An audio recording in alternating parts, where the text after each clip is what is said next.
A while back a buddy of mine reached out to me.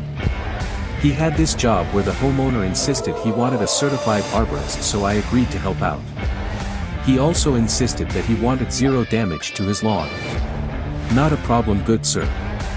So long as you are willing to pay the bill.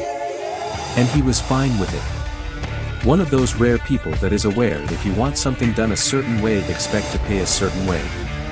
Luckily for us there was a large open area we could pull the crane in and pluck this bad boy right on out. Easy day equals easy pay. Skill, experience and networks matter.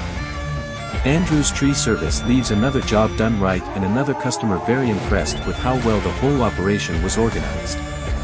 He told us our team functioned like a finely tuned machine.